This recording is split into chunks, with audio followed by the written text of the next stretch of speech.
नमस्कार, अभी मैं आया हूँ रायवाला कोतवाली में और यहाँ पर हमारे भाई साहब हैं सीताराम राणा कोटी जी, और इनसे पूछते हैं क्यों आ रहे हैं भाई साहब आप यहाँ। देखिए, हमारे लिए थाना अध्यक्ष महोदय द्वारा एक नोटिस जारी होता है कि उसमें बोला है आपको एक सहयोग करनी है एक जांच में। तो हमने कहा ठीक है, तो उन्होंने आज टाइम दिया था 11 बजे का, और कि आप 11 बजे मिल जाना। लेकिन आज एक राष्ट्रपति जी आ रहे हैं हमारे भारतवर्ष के, उपराष्ट्रपति जी पहुँचे हैं उत्तराखंड, तो शायद वीआईपी ड्यूटी में निकल गए। यहाँ थाना आप देख रहे हो कि सुनसान है, एक दीवान जी के भरोसे हमारा थाना चल रहा है, रायवाला थाना, और सभी वीआईपी ड्यूटी में। भगवान न करे अगर ऐसे में कोई एक्सीडेंट या दुर्घटना हो गई तो आप देख सकते हैं यहाँ पे पुलिस के मेरे ख्याल से चंद सिपाही हैं। और हम लोग तो इसलिए सहयोग करने आए कि कल की डेट में सरकार ये ना कहे कि ये कार्रवाई में सहयोग नहीं कर रहे हैं। इसलिए आज हमें ये दिखाना पड़ रहा है पत्रकार महोदय का, आपका, जागो उत्तराखंड का, कि हम लोग यहाँ पहुँचे थे, थाने में पहुँचे थे, और पुलिस को हम पूर्ण रूप से सहयोग कर रहे हैं, हर चीज़ से सहयोग कर रहे हैं। जो भी वो चाहें, जिस तरीके से वो सवाल जवाब पूछेंगे। डर तो इस बात का भी था कि आज शनिवार है और कहीं हमारी उत्तराखंड पुलिस सोए हुए को, जब जो आदमी सोया हुआ है घर पे, हमारा छोटा भाई अनुज, उसको जेल भेज सकती है। तो हमें भी ये लगा, आवाज़ हुआ कि आज शनिवार है, कल संडे है, कहीं दोबारा सिद्धो वाला जेल ना भेज दे। ये जो बुलाया है किस लिए बुलाया, मतलब कौन से केस में बुलाया है यहाँ? ये पता नहीं चल पा रहा है, लेकिन एक साल भर पुराना केस था।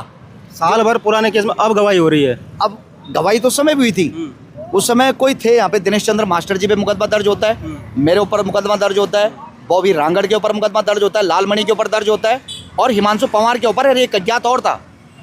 तो एक साल बाद गवाही तो नहीं होनी चाहिए, क्योंकि 3 महीने में तो कोर्ट में चले जाता है मामला, जो चार्जशीट है वो 3 महीने में कोर्ट में चले जाती है। तो एक साल बाद क्या तुक बनता है इनका गवाही? अब ये समझ में नहीं आ रहा है। मैं वही कह रहा हूँ, SC/ST का टंपे लगा दिया, जिसमें हमारे आशुतोष नेगी भाई ने पैरवी की थी। उन्होंने हमें बताया था कि किस प्रकार से एक्ट लगाए जाते हैं और किस प्रकार से आशुतोष नेगी को भी जेल डाला था 4 महीने के लिए। लेकिन पुलिस ने उसमें अच्छी जांच की, और उसमें से वो धाराएं, विभिन्न धाराएं जो SC/ST एक्ट की थी, 3 महीने मैं भी परेशान रहा। उसके बाद हम पे हमला करवाया गया। वो हमलावर आज भी बाहर घूम रहे हैं, है ना, वो भी बीजेपी के थे। और एक चीज़ और, उसके बाद हमको यहाँ पत्थरबाजी में फंसा दिया। पत्थरबाजी की तो मैं आपकी वीडियो देख रहा था, आप तो खुद मना कर रहे थे कि यार पत्थर मत मारो जी, फिर भी आपको पत्थरबाजी के केस मंजूर कर। देखिए, बताऊं क्या है, इससे बढ़िया तो आप देते। देखिए, मैं आप चीज़ एक चीज़ बताता हूँ, उसमें हमारे ऊपर मुकदमा लिखाया गया है कि हमने कई पुलिस वालों को घायल किया, जबकि हम मुक्त वीडियो में कह रहे हैं कि पुलिस वाले, हमारे उत्तराखंड पुलिस वाले हमारे भाई हैं, थे और रहेंगे। और देखिए, जिस प्रकार से हमारे एक भाई हैं केशव थलवाल जी, उनके ऊपर पुलिस ने भी यातनाएं दी हैं उनको जेल के अंदर। तो मुझे लगता है कि केशव थलवाल, उनके साथ हुआ है ये, केशव थलवाल के साथ, क्योंकि बहुत से राज हैं अभी जो दिल में दफन है, हमारे बहुत से राज ऐसे हैं जो दिल में दफन है। और जो मैं जागो उत्तराखंड पर आजकल पीड़ित नंबर 2, पीड़ित नंबर 3, पीड़ित नंबर 4 ला रहा हूँ, उसके बारे में क्या कहूँ?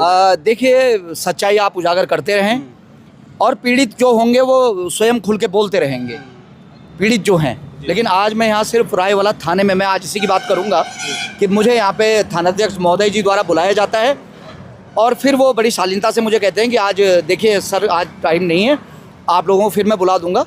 तो ठीक है, जिस दिन वो बुलाएंगे उस दिन भी फिर पत्रकार महोदय सभी आएंगे, और हम जितने जनप्रतिनिधि हैं, आपने देखा होगा काफ़ी संख्या में हमारे साथ लोग आए हैं, उनका भी धन्यवाद। और जितने न्यूज़ चैनल वाले यहाँ आए, उन सभी का तहे दिल से धन्यवाद, और आपका भी। साथियों, कुल मिलाकर मैं ये कहना चाहता हूँ कि क्या एक साल बाद, एक साल पुराने केस में गवाही होती है एक साल बाद? क्योंकि 3 महीने में तो 60 दिन में या 90 दिन में तो जो चार्जशीट होती है केस की, वो कोर्ट में जाती है, तो कोर्ट में चलता है फिर मामला। तो ये क्या, मतलब क्या बोले आप, चलो छोड़।